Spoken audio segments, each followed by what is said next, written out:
ज़कात वक्त से पहले निकाल दें।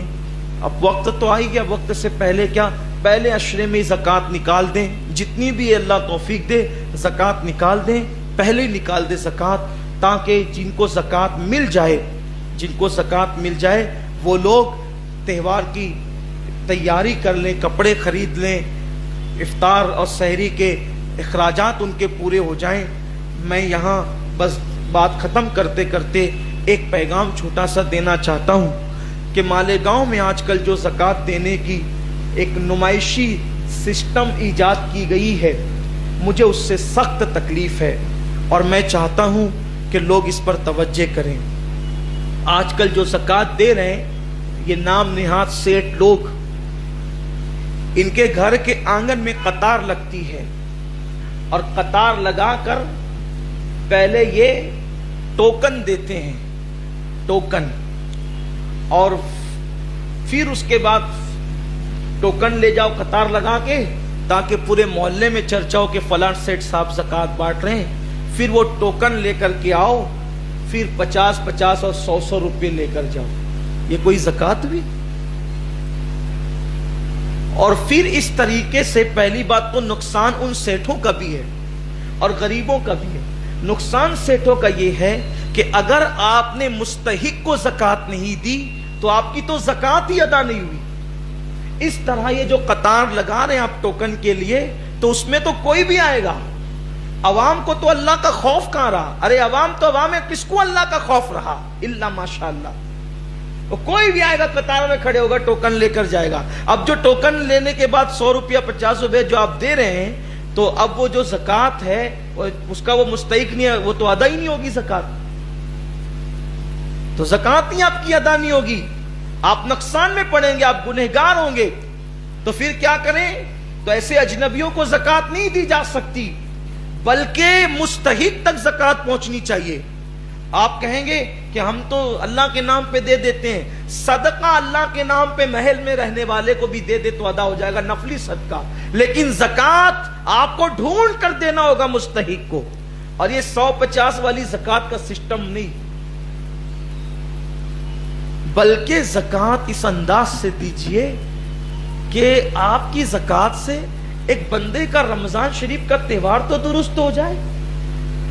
और 50-100 रुपए में उसका होना क्या है? उसका होना क्या है? बल्कि बेहतर तरीका यह है कि अपनी ज़कात के 3 हिस्से कीजिए। एक हिस्सा रिश्तेदारों में दीजिए, एक हिस्सा आम मोमिनीन को दीजिए, और एक हिस्सा मदरसों में जो दीनी तालीम के लिए चल रहे हैं वहां दिए जाएं, ताकि सब तक पहुंच सके। बल्कि रिश्तेदार अगर आपसे ज़कात लेने में शर्माते हो, आपके रिश्तेदार गरीब है और वो गैरत करते हो या शर्माते हो, तो इस्लाम ये कहता है कि उसको ये कह के भी आप ज़कात दे सकते हैं कि ये ले ईदी है, ये ले त्योहारी है, ये ले बच्चों का खर्च है, ताकि उसके इज्जत नफ्स को ठेस नहीं पहुंचे। देखो इस्लाम वो मजहब है। तो इस अंदाज से ज़कात निकालिए, नुमाइश छोड़ दीजिए। जिसके लिए दे रहे हैं वो देख रहा है और वो नियतों को जानता है। ये कतार लगवा करके ज़कात देना इस्लाम में नहीं है। ये टोकन बांटना, 50-50 रुपए देना, ये सब ये छोड़िए इसको, और मेरी बात उन लोगों तक पहुंचाइए, अल्लाह ताला उन्हें भी तौफीक दे देने वालों को। और आपसे भी कहता हूं उन लोगों तक भी ये बात पहुंचाइए कि अगर आप ज़कात लेने के मुस्तहिक नहीं हैं तो ज़कात मत लीजिए। अगर सेठ आपको लूम चलाने की वजह से हक रजा के नाम पे ज़कात देता है, आपके पास तो सैमसंग का 50,000 का मोबाइल है, आपके पास तो 80,000 की बाइक है, आपका खुद का मकान है, आपने ईद पर 5 ड्रेस सिलाने के लिए खरीद लिए हैं, अब आप कैसे ज़कात ले सकते हैं? आपका ज़कात लेना भी नाजायज हुआ और उसका आपको देना भी नाजायज।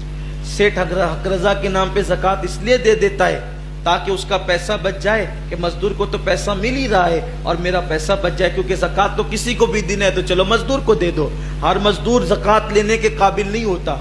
तो हक रजा आपका हक है, आप वो लीजिए। لیکن یہ کہیے کہ بھئی میں نے زکوٰۃ نہیں لینا، میں زکوٰۃ کا مستحق نہیں ہوں، یہ چیزوں کا آپ خیال کریں۔ اور یہ بات یاد رکھیں، یار اللہ دیتا ہے تو ختم نہیں ہوتا ہے، بندوں کا دیا ہوا تو ایک نہ ایک دن ختم ہونا ہے۔ اس لیے بندوں کی آس چھوڑو، اللہ سے آس لگاؤ، اور وہ نوازنے والا ہے، وہ جس کو دیتا ہے بے حساب عطا کرتا ہے۔ اور آپ سے بھی کہتا ہوں، اگر زکوٰۃ آپ پر ہے تو جتنا حساب ہوتا ہے اس سے کچھ زیادہ نکالیے۔ زیادہ نکالنے میں نقصان نہیں ہے، کم نکالنے میں نقصان ہے۔ اگر ایک پیسہ بھی آپ نے کم نکالا تو وہ ایک پیسہ کئی لاکھوں روپے کو لے کر کے چلا جائے گا اور ہلاک کر دے گا۔ اس لیے زکوٰۃ کی رقم آپ کے پاس، زکوٰۃ خور مت بنیے، زکوٰۃ خور مت بنیے۔ آپ کہیں گے زکوٰۃ خور کیسے ہو گئے؟ بھئی اگر 1 روپیہ آپ نے زکوٰۃ کا اپنے مال میں بچا لیا تو وہ 1 روپیہ آپ نے کھایا کہ نہیں کھایا؟ زکوٰۃ کا مال کھایا کہ نہیں کھایا؟ تو وہ 1 روپیہ لاکھوں روپے کو نقصان پہنچائے گا۔ جیسے اس کو یہ سمجھیے، یہ زکوٰۃ مال کا میل ہوتی ہے، یہ مال کا میل ہوتی ہے۔